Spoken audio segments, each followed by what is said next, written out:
Bom, ao longo deste mês, você já acompanhou, a gente discutiu bastante aqui essa questão. Eu falei, inclusive, da importância da mudança de um paradigma que a imprensa sempre teve com a classe, né, dos profissionais da área de saúde mental com relação à divulgação desse tipo de assunto, né. Considero, inclusive, fazendo aqui um meia-culpa mesmo, considero um equívoco histórico de abordagem, né, o fato da imprensa nunca ter dado espaço suficiente, nunca ter discutido suficientemente essa questão da saúde mental como deveria, né. Hoje a gente percebe que deveríamos ter trabalhado melhor essas informações, né, não ter se apegado tanto à questão dos números com relação ao aumento de casos quando da divulgação, né, dos casos, principalmente de suicídio. A gente fez um meia-culpa aqui, eu falei que realmente a imprensa tinha esse assunto meio como velado, meio como tabu, meio como compromisso mesmo com a classe dos profissionais da área da saúde mental, mas hoje a gente vê que a realidade é diferente, que tem que se discutir, tem que se falar, tem que se expor o máximo possível esse problema para que as pessoas se atentem e percebam que a gente vive hoje um momento de epidemia mundial das questões afetivas, das questões da saúde mental. Bom, Setembro Amarelo, né, você está acompanhando aqui diversas matérias com a gente, o jornalismo está empenhado nesse sentido. O Setembro Amarelo tem essa proposta, né, de levantar essa discussão, fazer com que a população olhe para os lados, às vezes até bem do lado mesmo, ao lado mesmo, de verdade, colado, e percebam que tem muita gente neste mundo, nesta cidade, nesse país, vivendo algum tipo de drama, vivendo algum tipo de dificuldade nesse sentido. Bom, eu estou tendo prazer de novo, né? Vou aqui conversar com ela. Sempre muito bom receber a minha querida Maristela Gonçalves aqui para a gente falar um pouco sobre esse assunto. Aliás, a Maristela é uma das profissionais da área de saúde mental que acredita nessa questão da divulgação, do falar, do tornar público, né, Maristela? Você é uma dessas que sempre incentivou essa questão da discussão pública, né? Principalmente nos veículos de comunicação, né? Bom dia, seja bem-vinda. Bom dia, Anderson. Desculpe a voz que está um pouquinho resfriada, mas, enfim, eu não podia deixar de vir participar desse movimento tão importante, né? Algumas pessoas questionam por que falar, falaram, inclusive, da nossa entrevista anterior sobre depressão.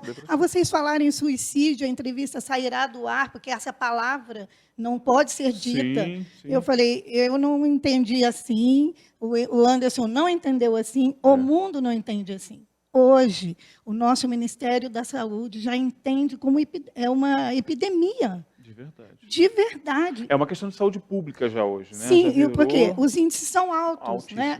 O Setembro Amarelo, eu não sei se você falou um pouquinho da história dele aqui, né? Ele começou fora do Brasil, aqui no Brasil desde 2015. Então, é recente. Né? Inclusive, desde 2015, com a anuência do Ministério da Saúde, das instituições relacionadas, né, à classe dos psicólogos, dos psiquiatras, né, de quem trabalha com a saúde mental de uma forma geral. Então, não é um movimento que veio apenas da sociedade. Ele vem da sociedade, vem dos profissionais da área, mas aqui no Brasil, como no mundo inteiro, ganhou o respaldo tanto do poder público quanto também da sociedade civil organizada, né? Isso é importante dizer. Sim, e tem uma coisa, Anderson, as pessoas pensam que quando a gente fala em campanha mensal, né, o Janeiro Branco, Setembro Amarelo, Outubro Rosa, Novembro Azul, se fala só nesse mês específico. Não, a gente levanta a bandeira nesse mês, para que ao longo do ano... Para que ao longo a gente tente baixar as taxas. Né?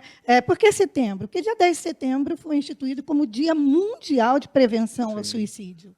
Então, usamos o Setembro Amarelo, mas como um alerta. Mas isso tem que ser olhado todos os dias e, como você disse, às vezes do nosso lado. Às vezes está do nosso lado. Exatamente. Uma das coisas, a Maristela, claro, preparou um monte de números para a gente, como ela sempre faz, né? Adoro as estatísticas dela, mas uma coisa que a gente percebeu ao longo da divulgação neste ano de 2019, Maristela, é que algumas atividades profissionais, especificamente algumas profissões, têm demandado assim, um número crescente de casos, principalmente do suicídio. Policiais militares, na área de segurança de uma forma geral, professores, né, uma coisa que preocupa muito, e os nossos queridos e amados aposentados. Né? Isso sem falar dos adolescentes e dos mais jovens, que é um problema seríssimo da nossa sociedade. Mas essa coisa da segmentação das profissões, algumas profissões que lidam, né, com mazelas e tudo mais. Eu sei que tem muitos estudos nessa área, né, muita gente pesquisa isso, mas é uma realidade hoje no nosso país, algumas profissões estão apresentando uma tendência maior a esses problemas relacionados à saúde mental? Sim, é verdade. Eu tenho aqui um dado, né, que a polícia já está assim, atenta a isso, aos seus profissionais, devido ao número, porque eles sempre se suicidam com a própria arma de Verdade. trabalho, né? E eles estão ali, né, com Eles estão com aquilo. um Então, material na aquilo, mão, né? assim, você ouve relatos, às vezes, assim, eu passo o dia com a arma na cabeça e pensando, faço ou não faço, faço ou não faço. Então, é uma tortura. Verdade. É uma tortura até o momento que a pessoa faz. Então, é importante que... meus dados caíram. É importante que fiquem atentos, porque tem um mito aí de não se pode falar porque você vai incentivar. Poxa, se o Ministério de Saúde está hoje botando cartilhas aí, orientando, o próprio usar o meio de comunicação é importantíssimo. Se nós conseguirmos atingir o maior número de pessoas, a gente consegue também trazer essas pessoas para a busca da melhoria, da cura até. Mas é preciso também que a sociedade tenha um olhar. Tem um conhecimento. Né? Tem um conhecimento. E aí remonta muito o que a gente falou na nossa última entrevista, né? Que é estar atento aos sinais que o corpo dá. Sinais que o corpo e a fala, Anderson. Muitas vezes a pessoa fala assim, você está com essa cara tristinha porque eu estou desanimado, eu estou cansado da vida. Às vezes a gente fala isso até num dia muito cansado mesmo, muito estafante. Mas quando a coisa é recorrente... Vira um discurso. Vira um discurso, não tenho vontade de viver, a pessoa só dorme, não quer acordar, não quer comer. E também tem outra coisa, são só os depressivos que fazem isso? Não. O transtorno de bipolaridade traz isso. E, muitas vezes, no pico da ansiedade, ele pode cometer. Porque a ansiedade é imensa dentro do peito. Isso é importante o que você falou, Marcela, porque a depressão, né, o paciente depressivo, ele é apenas um dos casos de enfermidades que levam a esse problema. Nós temos várias patologias que levam a esse problema, né? Então, é importante, porque às vezes as pessoas fazem uma relação direta, né, da depressão com os casos de suicídio, né? É o que a maioria das pessoas pensam. Porque está depressivo é o que vai tentar alguma coisa, mas não se atentam aos outros. Verdade. Nós temos os esquizofrênicos que vivem perfeitamente, têm vida normal, se eles estiverem medicados, acompanhados com um profissional, com um psiquiatra. É importante se levar e trabalhar a saúde mental. Nós temos um mito dentro do nosso país. Saúde mental é para loucos. Está errado, a gente tem que quebrar esse paradigma. É verdade. Tem que quebrar, porque olha só a taxa que fez.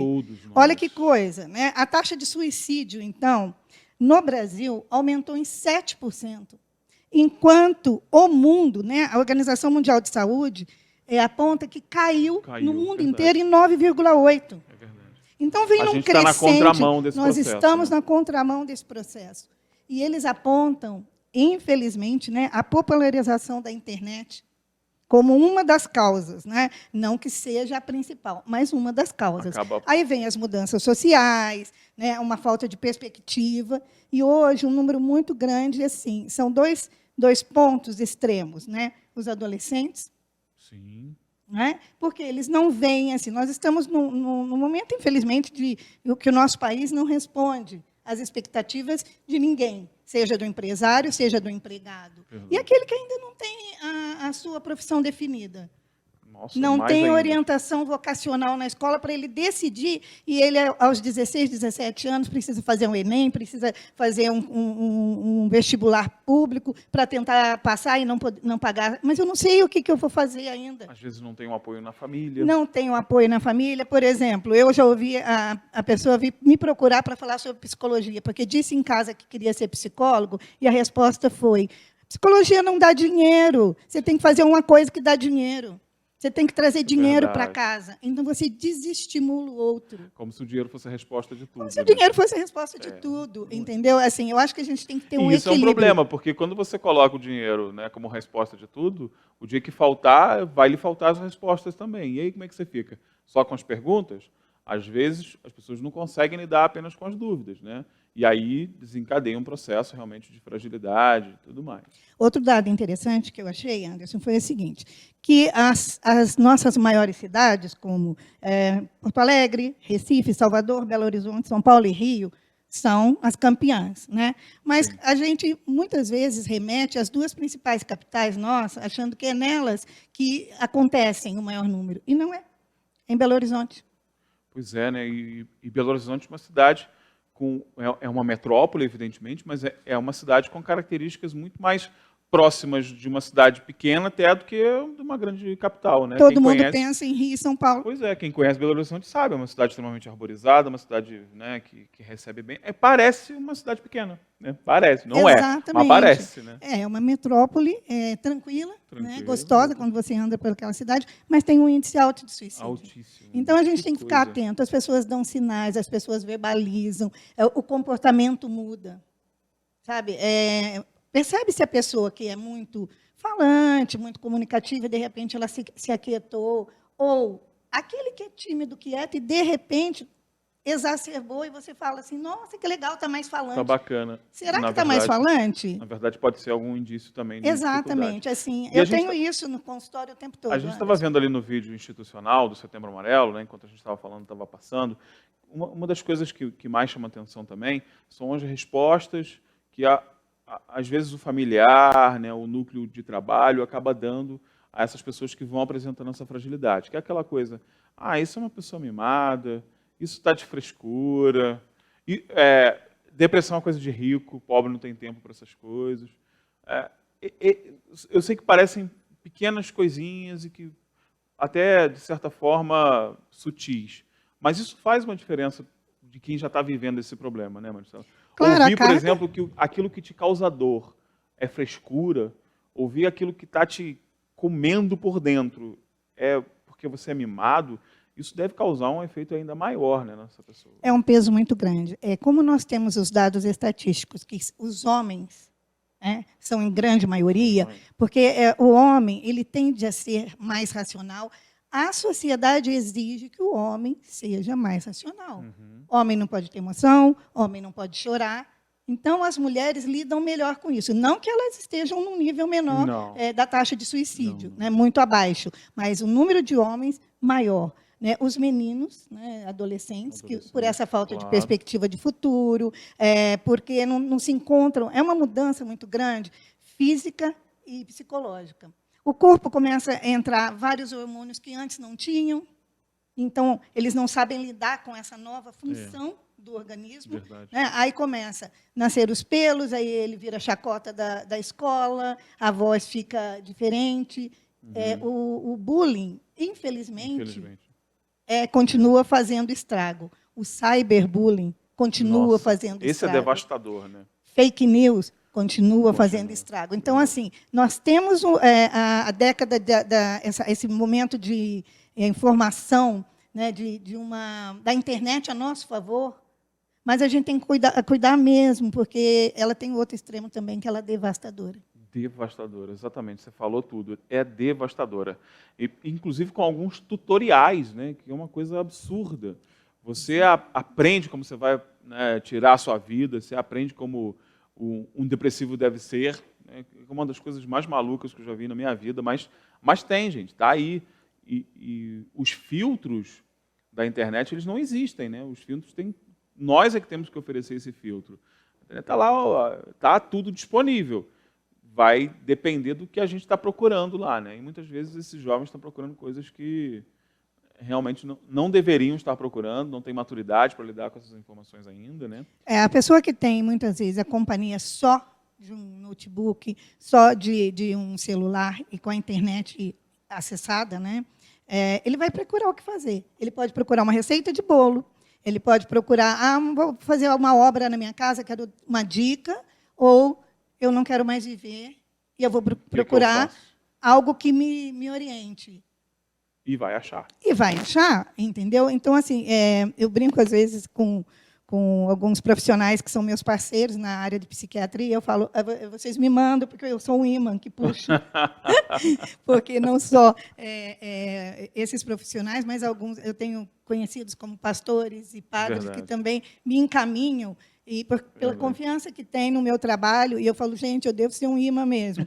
Porque eu vou te dizer que 80% do meu quadro hoje de pacientes são pacientes que adolescentes, mulheres e homens.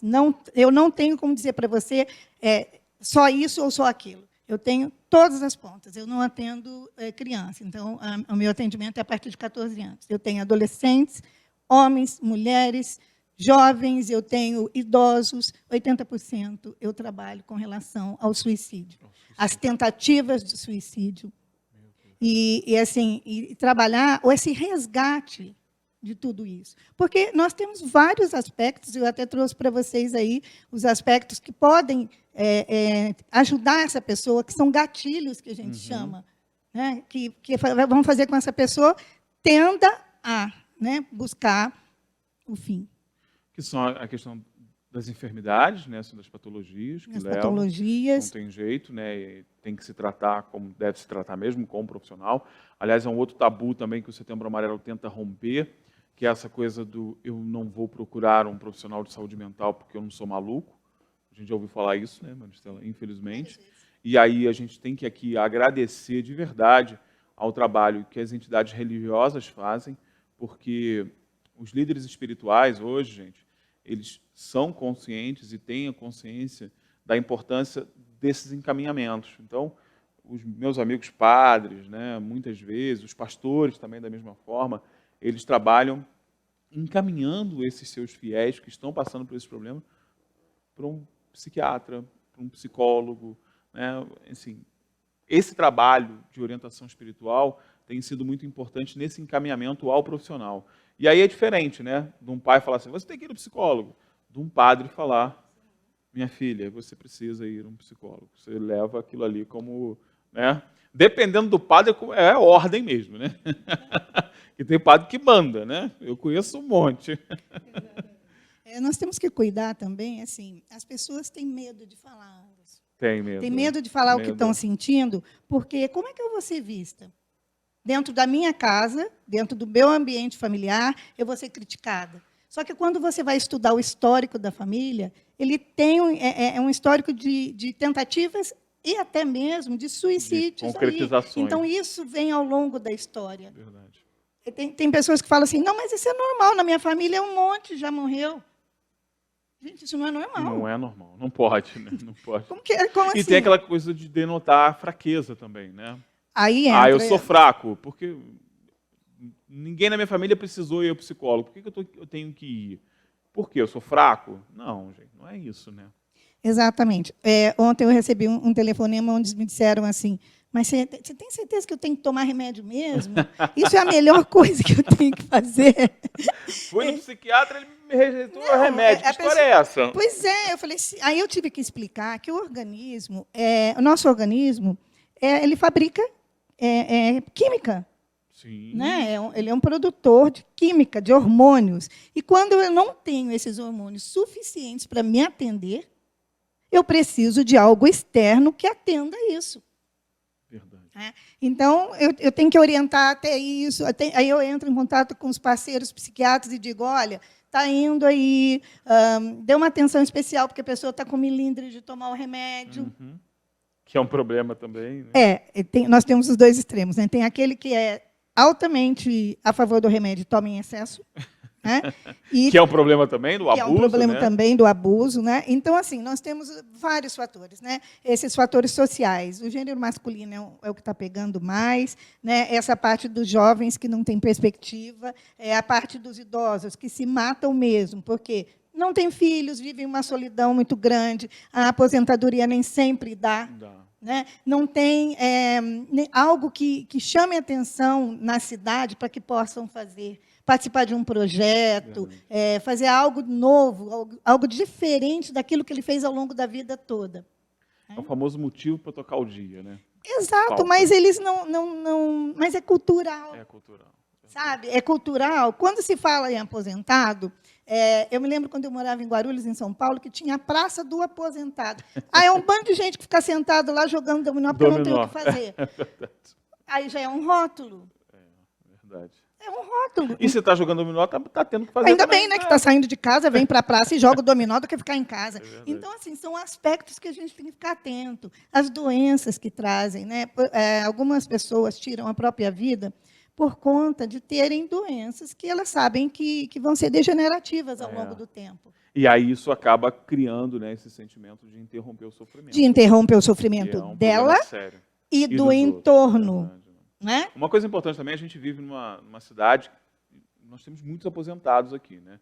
Eu lembro de uma prática que eu tinha quando eu era criança, né? Eu, os meus vizinhos lá, sempre cresci em vila, sempre fui moleque de vila, graças a Deus. Até hoje eu agradeço muito essa minha vivência na infância. E a gente tinha uma senhorinha que morava sozinha no final da vila, lá no finalzinho da vila. E eu lembro que a gente sempre ia para lá, em algum momento da semana, uns 2 dias da semana, 3 dias da semana, só para ir lá ficar com ela. Ficava aquela molecada toda sentada, batendo papo, ela não tinha nem televisão, não tinha nada, a gente ficava lá batendo papo, conversando. E assim, inconscientemente, claro, a gente não tinha essa consciência na época, a gente está falando de criança, de 8, 9, 10 anos, que gosta de fazer bagunça, mas inconscientemente a gente estava oferecendo a uma idosa, né, uma aposentada, aquilo que muitas vezes é o gatilho para que a gente chegue a um momento extremo como esse, que é a falta do convívio, né? Porque tem aposentados que ficam efetivamente sozinhos. Os parentes não ligam mais, os filhos esquecem, é como se a pessoa tivesse sido esquecida em algum momento, né? E a gente lá atrás, sem querer, a gente estava oferecendo essa companhia, né? Eu imagino que para ela fosse muito legal ter ali a criançada toda em volta, ela separava sempre um biscoitinho lá, alguma coisa, então... Assim, às vezes a gente tem um vizinho nosso, né, que é um aposentado, um casal aposentado, às vezes nem dá bom dia para essa pessoa, a gente não conversa, não vai lá oferecer alguma coisa, ou convidar à sua casa. Gente, são gestos tão simples, nós somos humanos, nós somos seres sociais, né, sociais. Não dá para a gente viver enclausurado dentro do seu apartamento, dentro da sua casa, cercado por muros, cercas elétricas, e se comunicando via aparelhos eletrônicos. A gente precisa de contato. E a gente precisa entender que o outro também precisa de contato. Seres sociais vivem socialmente. A gente tem que se socializar. Talvez a gente viva hoje essa fragilidade toda porque a gente está deixando de lado essa questão social. O homem social está virando o homem eletrônico. E não vai dar certo, porque a gente não é eletrônico, a gente é orgânico e é social. Não dá para embutir uma tecnologia na gente, não dá para atualizar o aplicativo e a gente virar um homem eletrônico, não tem como, isso não vai acontecer. Nós somos sociais e precisamos desse contato social.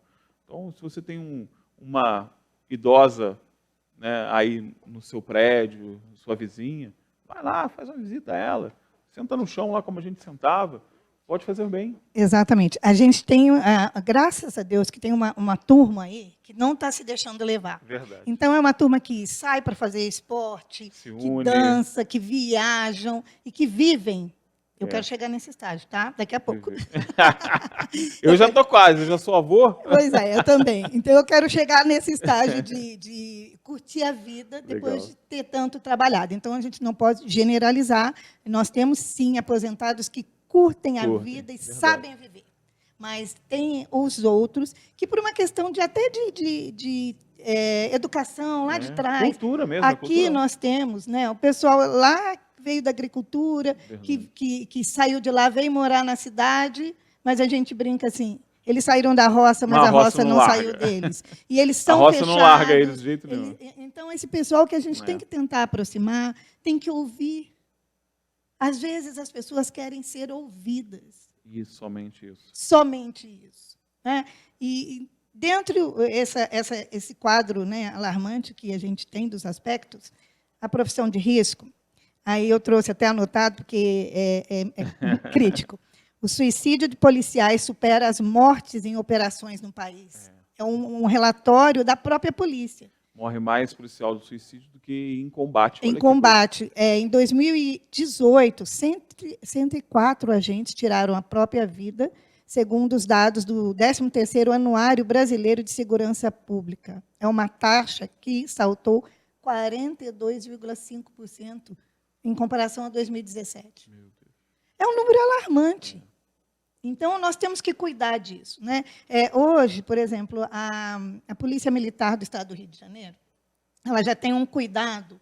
Quando os seus militares vão prestar um concurso para oficial ou até para uma promoção, tem na grade a psicologia, abordando não só aquele momento seu como profissional, né, o seu eu ali no enfrentamento é tudo ou nada, você não sabe o que vai acontecer, é no resgate de uma pessoa que está entre a vida e a morte.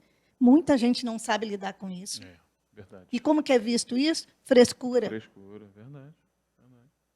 Para de bobeira. Você não é homem, cara. Pois é. E aí? Respeita a tua farda. E não é isso, porque dentro da farda vive um ser humano. Claro. Entendeu? Então, assim, é muito triste ver profissionais chorando na tua frente. Chorando, chorando e chorando. E dizem assim, graças a Deus que eu tenho esse lugar que eu posso chorar, porque lá fora eu não posso chorar. Pode. Mas isso não acontece só com o policial, não. A pressão do empresário. Os números. Eu tenho empresário que eu atendo que ele pede um horário específico, que é quando ele tem certeza que as pessoas não verão ele chegando na clínica. Que coisa. Porque se esconde. Mas, assim, a pressão que ele gera, porque ele, claro, ele quer competir no mercado de trabalho, óbvio, mas a pressão que nós estamos vivendo, porque o país não está respondendo. Não é só o Brasil, né? A gente sabe que é uma crise mundial, mas o que está acontecendo hoje no país tem afetado muitos empresários. Verdade. E muita gente não está vendo saída, não está vendo um plano B. Se a gente buscasse isso, quantos empreendedores ia sair, quanta coisa legal. Eu trabalhei com empreendedores lá no Sebrae. Quantas ideias boas saem da cabeça das pessoas? Elas precisam ter coragem e ir à luta, entendeu? Muitas vezes as pessoas não querem mudar de trabalho, se acomodam. E preferem ser infelizes. Vão ser infelizes para o resto da vida. Então, muitas vezes, está na nossa mão a decisão. Sabe? Eu quero ser feliz, então eu vou buscar uma coisa que me faz feliz. Às vezes, vale mais a pena você ganhar um pouquinho menos, mas ter felicidade. Porque eu acredito muito, nós não viemos nesse mundo para sofrer e para ser infeliz. Não. A gente está aqui para viver bem. É claro que nem todo mundo tem a mesma condição social, mas dentro da sua condição, viver bem sim. Sabe? Se respeitar, ser respeitado. Eu acho que é isso que está faltando para as pessoas. Levantar a autoestima. Tem muita gente com autoestima baixa. Infelizmente, é uma realidade. É uma realidade. São gatilhos que vão levando. Porque é gordo porque é gordo. É magro porque é magro. E aí vai assim, nossa, mas você engordou. Nossa, você está magra. Gente, padrão tudo é motivo para julgamento. É julgamento. Então, fala assim, amigo, olha no espelho. Eu emagreci por conta de uma pneumonia e aí vieram me dizer isso. Falei assim, nossa, como você emagreceu muito. Realmente, foram 2 meses de pneumonia. Você fez regime? O que você está fazendo? Você não come? Eu falei, amiga, tem uma pneumonia de 2 meses. Pronto, está resolve o teu caso. Então, é assim, a gente tem que olhar para o outro com misericórdia. A gente tem que olhar para o outro com carinho, com atenção. Você anda na rua, Anderson, as pessoas se batem, sequer olham. Sabe? Então, um bom dia, um sorriso, que às vezes você troca, né? no encontrar o outro numa calçada, você pode estar fazendo diferença na vida daquela outra pessoa. Verdade. Então, é trabalhar a autoestima, é se gostar, se amar dentro daquilo que você é. E ser um ser social, né? Que eu acho que isso que é o mais importante. Ser um ser social, porque hoje as pessoas estão se escondendo. Deixa a internet de lado, a internet é muito boa, ela aproxima, graças a Deus, ela traz as pessoas para perto. Né? Eu sou prova viva disso, graças a Deus, viva a internet, que ela me aproxima da minha família, dos meus filhos, das pessoas que eu amo, mas a gente tem hora que tem que deixar de lado esse aparelho e viver e ser feliz. Vamos sociabilizar, vamos sentar na frente, olho no olho, tomar um café, vamos rir, gente. Está faltando risada. Bom, gente, se deixar, a gente vai embora, né? Porque esse assunto de Setembro Amarelo é maravilhoso, a gente está debatendo. Quero agradecer mais uma vez a presença da Maristela aqui, que sempre gentilmente nos acata aqui aos nossos pedidos, e nesse especial, no mês de setembro, a gente tem falado muito sobre a questão da saúde mental, e a nossa parceira aqui nunca nos deixa na mão, né? Eu espero que você tenha aproveitado bastante. Lembrando, se você pegou o finalzinho da entrevista aí, perdeu o começo, não se preocupe, vai lá no canal do YouTube, está tudo lá disponibilizado. E esteja atento aos sinais também dentro da tua família, dentro do teu universo empresarial. Conheça bem, né? Afinal de contas, essa campanha toda que a gente está vendo aí tem esse objetivo. Marcela, obrigado pela tua participação mais uma vez, obrigado. Um beijo grande para você e a gente fica muito feliz de poder prestar um pouco de serviço à população, principalmente, né, nesse momento tão emblemático do Setembro Amarelo, por algo que vai fazer a diferença, sem dúvida nenhuma. Muito obrigado. Eu que agradeço, Anderson, mais uma vez a participação aqui. Eu realmente sou uma pessoa extremamente envolvida com isso, porque eu lido com isso. Eu lido, é o teu dia a dia. É o meu dia a dia. Eu sou a favor da vida, eu quero que as pessoas vivam e vivam felizes. Então, conta comigo sempre que você quiser. Tá? Você tem meus contatos, então... Vou usar sempre, fiquem tranquilos. Mas sempre que você tiver um assunto... eu acho que a gente tem muito assunto para falar da área emocional, porque não é só o setembro, Anderson, começa no setembro. Começa, mas é um ano inteiro de discussões. O ano inteiro. Tá, obrigada, Anderson. Eu que agradeço. Bom, a gente vai para o intervalo comercial rapidíssimo, bem rápido. Daqui a pouco a gente está de volta.